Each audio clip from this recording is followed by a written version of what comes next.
Asante mwenyekiti. Mheshimiwa Mwenyekiti, kumekuwa na udhaifu na ucheleweshwaji mkubwa wa kiutendaji katika ukarabati unaoendelea kwenye uwanja wa Benjamin Mkapa, kiasi cha kutishia mchezo wa fainali kati ya Simba pamoja na Berkane, lakini pia kutishia mechi ya ufunguzi wa michuano ya CHAN ambayo itaanza mwezi Agosti.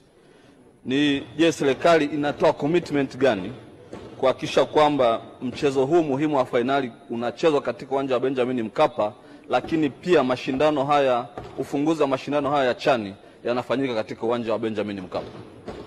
Majibu, Mheshimiwa Waziri. Nakushukuru Mheshimiwa Mwenyekiti. Kama ambavyo nimejibu swali lililopita la nyongeza la Mheshimiwa Hanje, commitment ya serikali ni ile ile, kuhakikisha mechi hii ya fainali kati ya Simba na Berkane ya tarehe 27 ya mwezi huu, ambayo ni mechi ya kihistoria sana, inachezwa katika uwanja wa Benjamin Mkapa.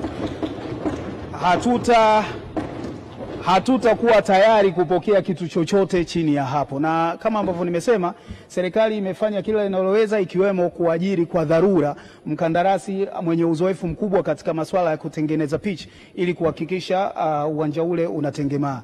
Na jana usiku mimi binafsi nilikuwa na kikao kirefu cha kwenye simu na viongozi wa CAF akiwamo Rais Daktari Motsepe ili kuhakikisha kwamba wanatusaidia na wao wenyewe wanatuletea consultant wa kimataifa kuhakikisha tunashauriwa vilivyo namna ya kutunza pichi ile. Kwa hiyo nimtoe hofu Mheshimiwa Shangazi na wapenzi wengine wa mpira wa miguu wakiwemo wapenzi wa Simba, mechi ile itachezwa pale pale na hakuna mahali inaenda, na tukio hili la kihistoria litafanyika mbele ya